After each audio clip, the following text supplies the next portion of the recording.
கர்த்தருடைய பரிசுத்த நாமத்துக்கு மகிமை உண்டாவதாக. உன்னதர் இயேசு கேள்வி பதில் நிகழ்ச்சிக்கு உங்களை அன்போடு கூட வரவேற்கிறோம்.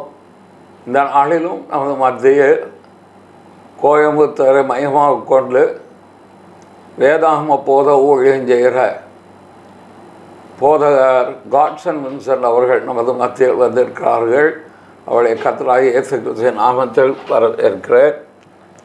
வேதாகமத்திலே சில வசனங்கள் நம்முடைய வியாக்கியானங்கள், விளக்கங்கள், அதை குறித்து ஒரு சரியான விளக்கம் தேவை என்று உணர்ந்தபடினாலே பாஸ்டர் காட்சன் வின்சென்ட் ஒரு வேத போதகர், வேத பண்டிதர், வேதத்தை சரியாக விளக்கி சொல்லுகிற ஊழியத்தில் தன்னை முற்றிலும் ஈடுபடுத்தி கொண்டவர். ஆகவே அவளிடத்தில் வேதாகமத்திலிருந்து சில கேள்விகளை கேட்டு அதுக்குரிய விளக்கத்தை அறிந்து கொள்ளும்படியாக தான் இந்த நிகழ்ச்சி ஏற்பாடு செய்திருக்கிறோம். இந்த நிகழ்ச்சி 5 வாரங்கள் தொடர்ந்து உங்களுக்கு 30 நிமிஷம் ஒளிபரப்பப்படும். நீங்கள் அதை தொடர்ந்து பார்ப்பீர்களானால் உங்களுடைய கேள்விகளுக்கு நல்ல பதிலை நீங்கள் பெற்றுக்கொள்ள முடியும். கேள்வி பதில் நிகழ்ச்சியில் அடுத்ததாக ஒரு கேள்வி கேட்க வேண்டிய அவசியம் இருக்குது. ஏசாயா 55:8 என் நினைவுகள் உங்கள் நினைவுகள் அல்ல, உங்கள் வழிகள் என் வழிகளும் அல்லவென்று கர்த்தர் சொல்லுகிறார். இந்த வசனத்தை நாம் ஒன்று நினைத்தால் தேவன் ஒன்று நினைப்பார் என்று வியாக்கியானம் செய்வது சரிதான். இந்த வார்த்தையினுடைய உண்மையான ஆழமான அர்த்தம் என்ன? இந்த ஏசாயா 55:8 இதில் என் நினைவுகள் உங்கள் நினைவுகள் அல்ல, உங்கள் வழிகள் என் வழிகளும் அல்லவென்று கர்த்தர் சொல்லுகிறார் என்ற இந்த வசனத்தை நான் பேசியிருக்கிறேன். அந்த மாதிரி அதாவது நாம் ஒன்று நினச்சா கர்த்தர் ஒன்று நினைக்கிறாரு. உலகத்து மக்கள்னு சொல்லுவாங்க, நாம் ஒன்று நினச்சா தெய்வம் ஒன்று நினைக்குது. அப்போனா மனுஷருடைய நினைப்புக்கும் தேவனுடைய நினைவுக்கும் வித்தியாசம் உண்டு. தேவன் நினைக்கிற மாதிரி மனுஷன் நினைக்க முடியாது. அவங்க கடவுள்லாம் நினைக்குதோ அதே நம்ம நினைக்க முடியாது அப்படின்னு சொல்கிறவங்க உண்டு. இன்றைக்கி இந்த வசனம் அப்படித்தான் சொல்லுதா அப்படின்னு புரிஞ்சுக்கணுன்னா, இல்லை சொல்லலையான்றதை புரிஞ்சுக்கணுன்னா நாம் 7வது வசனத்தையும் சேர்த்து படிக்கிறது தான் சரியாக இருக்கும். துன்மார்க்கன் தன் வழியையும் அக்கிரமக்காரன் தன் நினைவையும் விட்டு கர்த்தரிடத்தில் திரும்ப கடவன், அவர் அவன் மேல் மனதுருகுவார். நம்முடைய தேவனிடத்திற்கே திரும்ப கடவன், அவர் மன்னிக்கிறதுக்கு தயை பெருத்துகிறார். இப்போ இப்படி துன்மார்க்கனுக்கான அழைப்பு இது. 6வது வசனத்தை பார்த்தா, கர்த்தரை கண்டடைத்தக்க சமயத்திலே அவரை தேடுங்கள், அவர் சமீபமாக இருக்கையில் அவரை நோக்கி கூப்பிடுங்கள். கர்த்தரை விட்டு விலகி போன இஸ்ரவேல் ஜனங்களுக்கான அழைப்பு இது. கர்த்தரை விட்டு நீங்கள் என்ன பண்ணிட்டீங்க? பின்வாங்கி போயிட்டீங்க. அதாவது உதடுகளால் அவரை சேர்ந்திருக்கிறார்கள், உள்ளமும் அவர்களுக்கு தூரமாக இருக்குது. உதட்டால் ரொம்ப அருகில் இருந்துக்கிட்டு தேவனிடத்தில், மனசால் ரொம்ப தூரமாக இருந்தாங்க இஸ்ரவேல் மக்கள். அந்த மக்களுக்கு கொடுக்குற அழைப்பு இது. அப்போது அவங்கள பார்த்து சொல்கிறாரு, துன்மார்க்கன் தன் வழியையும் அக்கிரமக்காரன் தன் நினைவுகளையும் விட்டு கர்த்தரிடத்தில் திரும்ப கடவன் அப்படின்னு கர்த்தரிடத்திலே திரும்புவதற்கான துன்மார்க்கனுக்கான அழைப்பு இது. அவர் அவன் மேல் அதாவது கர்த்தரிடத்தில் திரும்பும்போது அவர் அவன் மேல் மனதுருகுவார், நம்முடைய தேவனிடத்திற்கு திரும்ப கடவன், அவர் மன்னிக்கிறதற்கு தயை பெருத்திருக்கிறார். மனதுருகவும் மன்னிக்கவும் தேவன் ஆயத்தமாக இருக்கிறார். அதனால் துன்மார்க்கர் என்ன பண்ணணும்? கர்த்தர்கிட்ட மனம் திரும்பணும் என்ற அழைப்பு இது. இப்போ துன்மார்க்கர்கிட்ட பேசப்படுது இந்த காரியங்கள். அப்போது துன்மார்க்கனுக்கிட்ட தேவன் என்ன சொல்ல வர்றாருன்னா, என் நினைவுகள் உங்கள் நினைவுகள் அல்ல, உங்கள் வழிகள் என் வழிகளும் அல்லவென்று கர்த்தர் சொல்லுகிறார். கர்த்தர் சொல்கிறார் துன்மார்க்கனை பார்த்து, என் நினைவுகள் உங்கள் நினைவுகள் அல்ல, உங்கள் வழிகள் என் வழிகளும் அல்ல.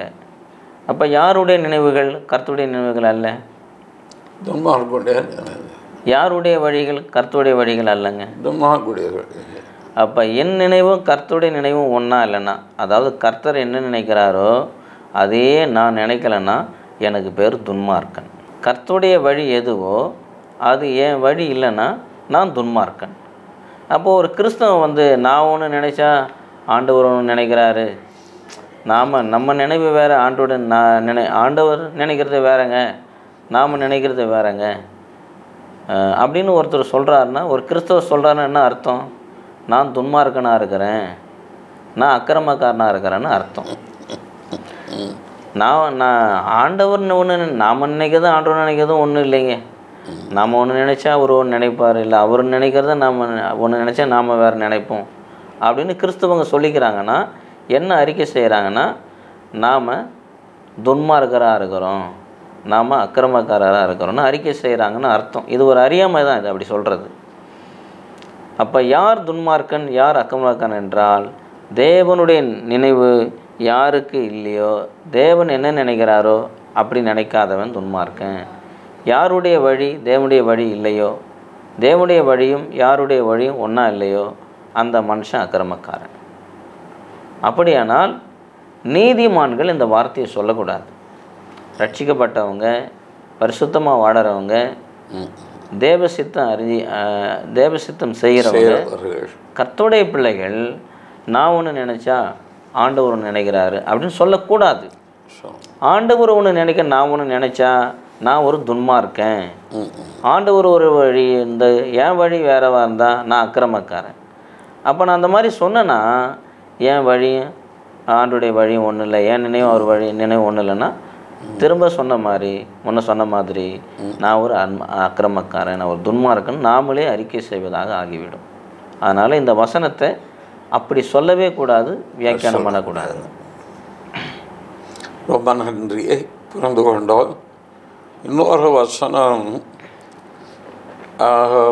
போதிக்கப்படுகிற நிலைமை என்னவென்றால், லூக்கா 6:38, கொடுங்கள் அப்பொழுது உங்களுக்கு கொடுக்கப்படும், எந்த அளவினால் அளக்கிறீர்களோ அந்த அளவினால் உங்களுக்கு அளக்கப்படும். இதை எப்படி சொல்கிறாள் என்றால், நாம் கொடுக்கிற அளவின்படியே கர்த்தர் ஆசீர்வதிப்பார் என்று சொல்லுகிறார்களே, அது சரியா? இங்கே கொடுக்கப்படுதல் என்று சொல்லப்படுவது தேவனுக்கு கொடுப்பதை குறித்து சொல்லுகிறதா அல்லது மனுஷனுக்கு கொடுப்பதை குறித்து சொல்லப்படுகிறதா? இந்த வசனத்தின் ஆழமான அர்த்தம் என்ன?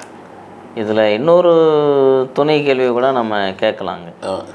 அதாவது பணமாக பொருளாக கொடுக்கறத பற்றி பேசுதா இல்லை வேறு எதையாவது கொடுக்கறத பற்றி இங்கே ஆண்டவர் சொல்கிறாரா அப்படின்னு நம்ம ஏதோ ஒன்று கொடுப்பதை குறித்து சொல்லுகிறது. அது பொருளா அல்லது பணமா என்பது இருக்கலாம்.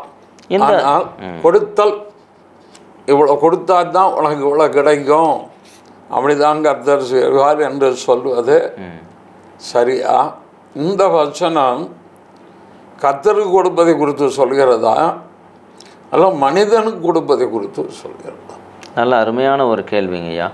36ஆம் வசனத்திலேருந்து படித்தா நல்லா இருக்கும், சரியாக இருக்கும். ஆகையால் உங்கள் பிதா இரக்கமுள்ளவராய் இருக்கிறது போல நீங்களும் இரக்கமுள்ளவளாய் இருங்கள், மற்றவர்களை குற்றவாளி என்று தீர்க்காதிருங்கள், அப்பொழுது நீங்களும் குற்றவாளி என்று தீர்க்கப்படாதிருப்பீர்கள். மற்றவர்களை ஆக்கினைக்குள்ளாகும்படி தீர்க்காதிருங்கள், அப்பொழுது நீங்களும் ஆக்கினைக்குள்ளாக தீர்க்கப்படாதிருப்பீர்கள். விடுதலை பண்ணுங்கள், அப்பொழுது நீங்களும் விடுதலை பண்ணப்படுவீர்கள். இப்படிலாம் சொல்லிட்டு தான் அடுத்து சொல்றார், கொடுங்கள் எப்பொழுது கொடுக்கப்படும், அமுக்கி குலுக்கி சரிந்து விழும்படி நன்றாய் அளந்து உங்கள் மடியிலே போடுவார்கள். நீங்கள் எந்த அளவினால் அளக்கிறீர்களோ அந்த அளவினால் உங்களுக்கு அளக்கப்படும் என்றார். அப்போ இங்கே என்ன சொல்ல வர்றாருன்னா, மற்றவங்களை நீங்கள் எப்படி அணுகிறீங்களோ அப்படித்தான் நீங்களும் அணுகப்படுவீர்கள், குறிப்பாக தேவனால். இங்கே பாருங்கள், உங்கள் பரமபிதா இரக்கமுள்ளவராக இருக்கிறது போல நீங்களும் இரக்கமுள்ளவர் அப்படின்னா கொடுங்கள் அப்பொழுது உங்களுக்கு கொடுக்கப்படும் சொல்கிறாரு. நீங்கள் எந்த அளவில் அளக்கிறீர்களோ அந்த அளவில் உங்களுக்கு அளக்கப்படும் சொல்கிறாருன்னா, நீங்கள் இரக்கமுள்ளவர்களாக இருந்தால் உங்களுக்கு இரக்கம் காண்பிக்கப்படும். அதே மாதிரி மற்றவர்களை குற்றவாளிகள் என்று நீங்கள் தீர்க்காது இருந்தால் நீங்கள் குற்றவாளிகள் என்று தீர்க்கப்பட மாட்டீர்கள். வேறு மாதிரி சொன்னால், மற்றவங்களை குற்றவாளியை தீர்க்கிறதே உங்கள் வேலையாக இருந்தால் நீங்களும் குற்றவாளிகளாய் தீர்க்கப்படுவீர்கள். குறிப்பாக யாராலனா தேவனால் தீர்க்கப்படுவீங்க. அடுத்து, மற்றவர்களை ஆக்கினைக்குள்ளாகும்படி தீர்க்காதிருங்கள், அப்பொழுது நீங்களும் தீர்க்கப்படாதிருப்பீர்கள்.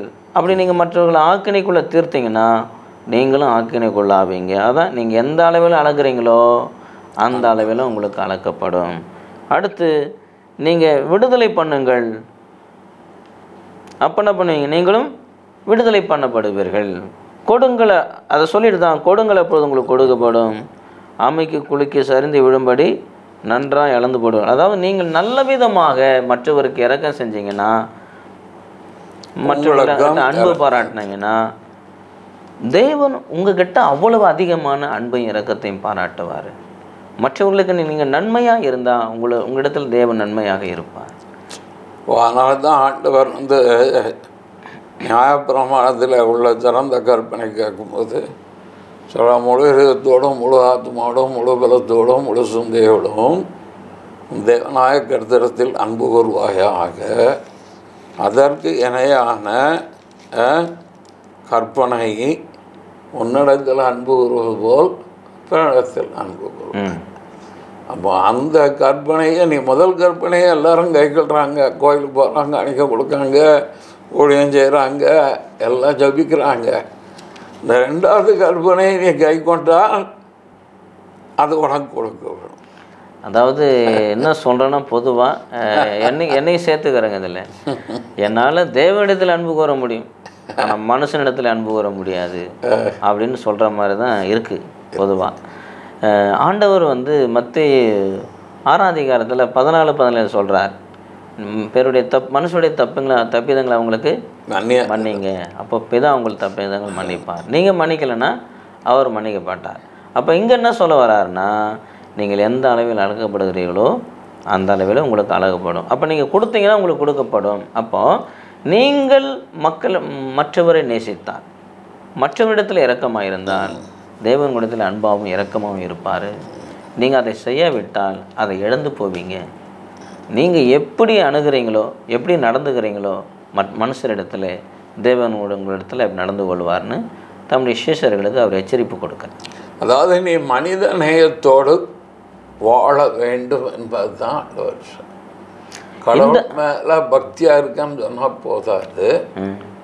மனித நேயம், இரக்கம், அன்பு, அதாவது என்ன சொல்கிறது, பிறன் உனக்கு எதை செய்யணுமோ அதை செய்யுங்கிறது தான் ஆண்டவர் சொல்கிறார். இந்த வசனத்தை எடுத்துக்கிட்டு நீங்கள் முன்ன கேட்ட மாதிரி இந்த வசனத்தை எடுத்துக்கிட்டு இது தேவனுக்கு கொடுக்குறத பற்றி தான் இயேசு பேசுகிறாரு, ஊழியத்துக்கு கொடுக்கணுன்னு தான் இந்த வசனத்தில் சொல்கிறாருன்றது அது பொருந்தாத ஒரு அதுலேயே ஒரு வசனது நடுவில் வருது, உங்கள் மடியிலே போடுவார்கள்னு வருது.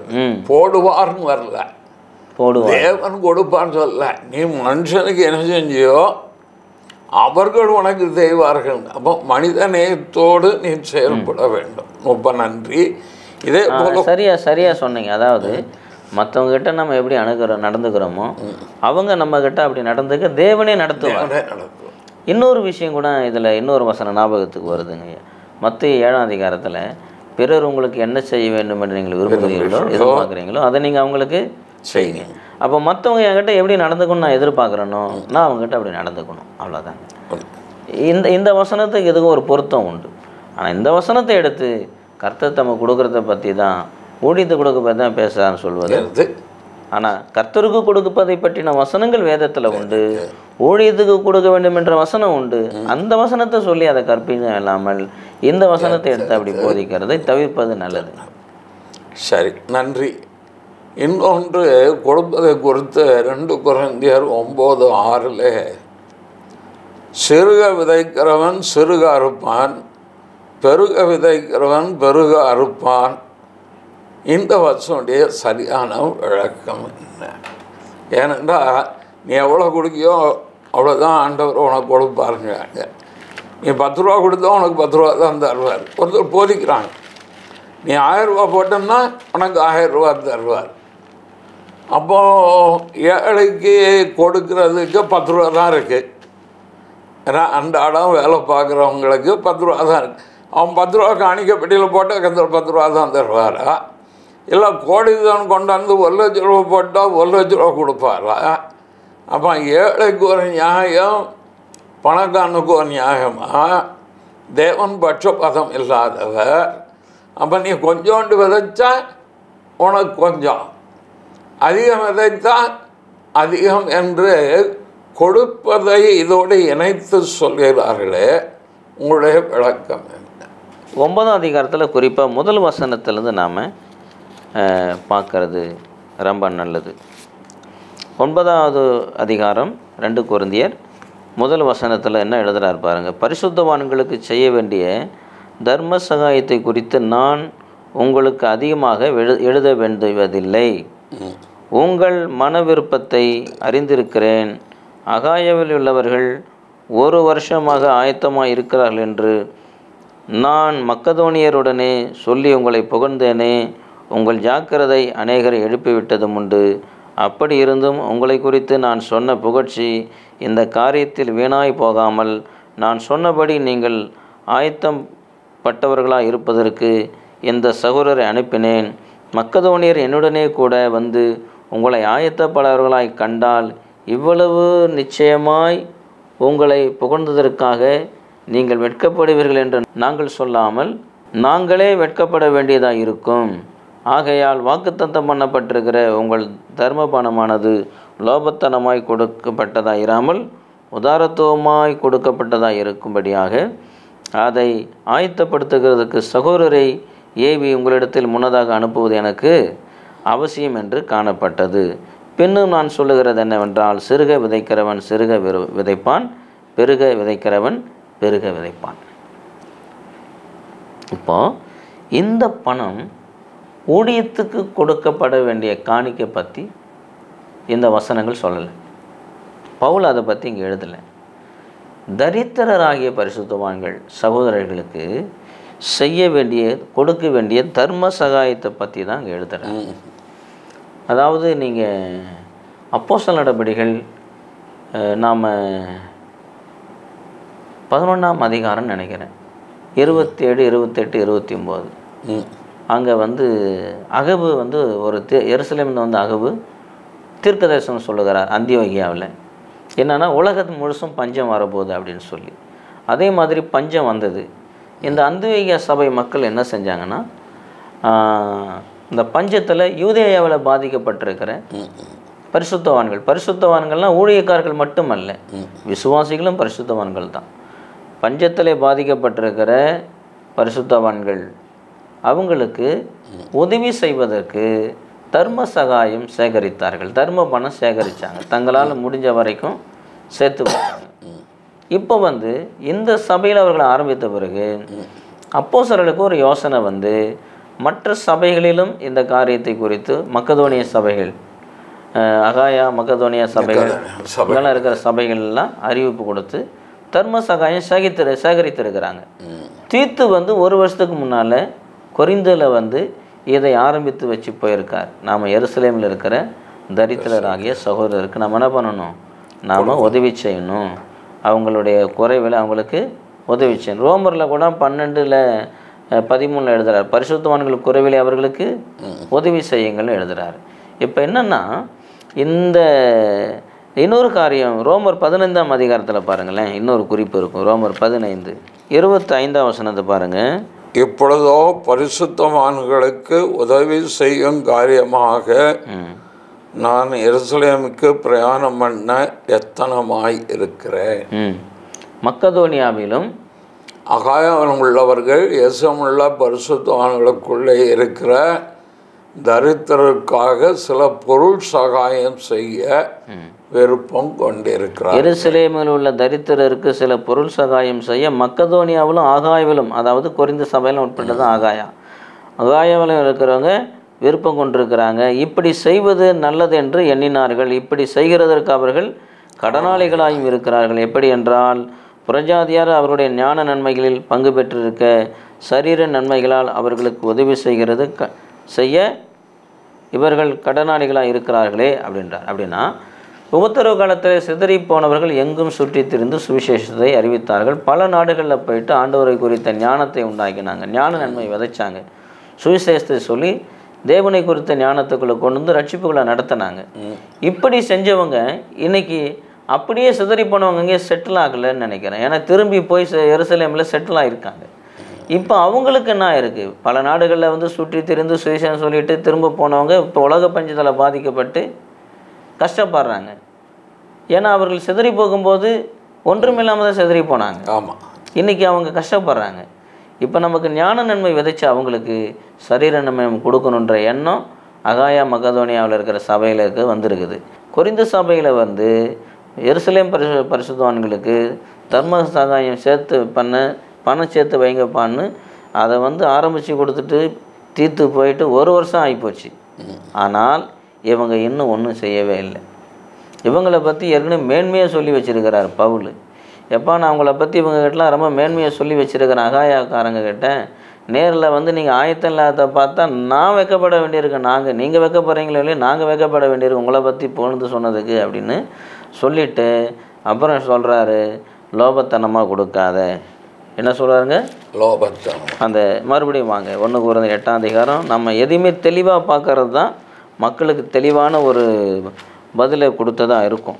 5ஆவது வசனம், 9ஆம் அதிகாரம் 5ஆம் வசனம்.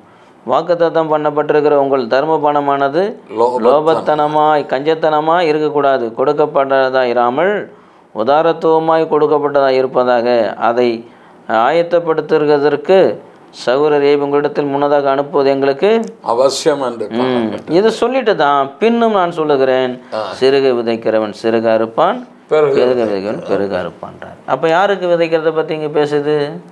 ஊழியத்துக்கு விதைக்கிறத பற்றி பேசுதா? இல்லை பொதுவாக தரித்திரப்பட்டிருக்கிற சகோதரர்கள், அங்கே ஊழியரும் இருக்கலாம் விசுவாசிகளும் இருக்கலாம், பொதுவாக தரித்திரப்பட்ட கர்த்தருடைய பிள்ளைகளுக்கு கொடுக்கறத பற்றி. இப்போ இந்த வசனத்தை எடுத்து நீ ஊழியத்துக்கு கொடுத்த நீ நிறைய கொடுத்தா கர்த்தரும் நிறைய கொடுப்பாரு, ஊழியத்துக்கு நீ கம்மியாக கொடுத்தேன்னா உனக்கு கம்மியாக தான் கொடுப்பாருன்றது சரியான போதனை கிடையாது. தேவனை குறித்த சரியான புரிந்து கொள்ளுதல் இல்லாமல் பேசுகிறார். அதாவது இது காணிக்கையான்றது அவங்களுக்கு ஊழியத்தை கொடுக்குற காணிக்கைன்ற என்ன அவங்க நினச்சிட்டு இருக்கிறாங்க. ஆனால் இது காணிக்கை கொடுப்பது குறித்தல்ல, ஊழியத்துக்கு ஏழைகளுக்கு தரித்திரப்பட்டவர்களுக்கு உதவி செய்கிற தர்ம சகாயத்தை குறித்து தான் அங்கே பேசுகிறார். அது நம்முடைய தேவன் எவ்வளோ வேணும் பொய்யுரையாத தேவன். 2வது பொருளாசை இல்லாத தேவன். அவர் பொருள் கொடுக்கிறவனை தான் விரும்புகிறாரே தவிர பொருளின் அளவை பார்த்து ஆசீர்வதிக்கிறவர் அல்ல. இன்னொரு விஷயத்தை பாருங்கள், இதில் பவுல் சொல்கிற காரியம் கவனிக்கத்தக்கது. அவனவன் கட்டாயமாயம் அல்ல, व्यसनமாயும் அல்ல, நியமித்தபடியே கொடுக்க உற்சாகமாய் கொடுக்கிற இடத்துல தேவன் தெரியாம உற்சாகமாக எதுக்கு கொடுக்கிற இடத்துல?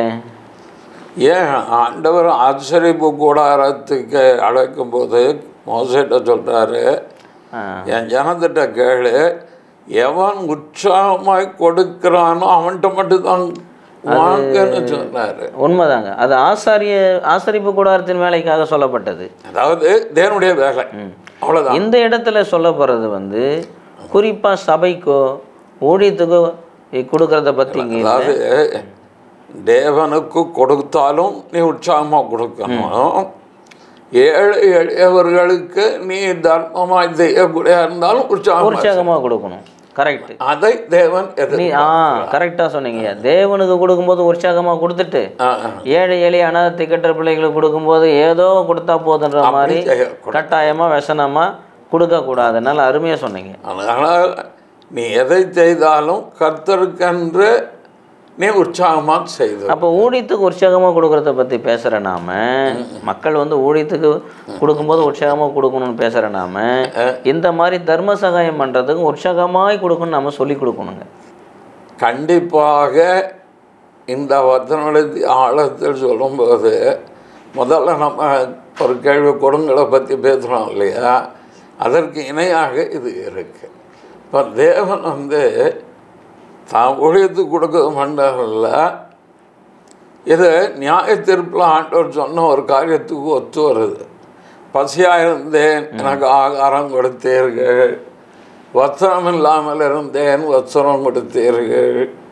வியாதியாக இருந்தேன், என்னை வந்து பார்த்தீர்கள்ங்கிறதெல்லாம் இப்போ இந்த அடிப்படையில் அது இணைந்து வர்றது போல தெரியுது. இப்போ சிலருடைய நம்பிக்கை எப்படி ஆகிப்போச்சுனாங்க ஐயா, நான் ஏழைக்கு கொடுக்காவிட்டாலும், அனாதைக்கு கொடுக்காவிட்டாலும், விதவிக்கு கொடுக்காவிட்டாலும், திக்கற்ற பிள்ளைக்கு கொடுக்காவிட்டாலும், ஊழியத்துக்கு கொடுத்துட்டா போதும், எனக்கு பரலோகம் கன்ஃபார்ம், எனக்கு ஆசீர்வாதம் கன்ஃபார்ம்.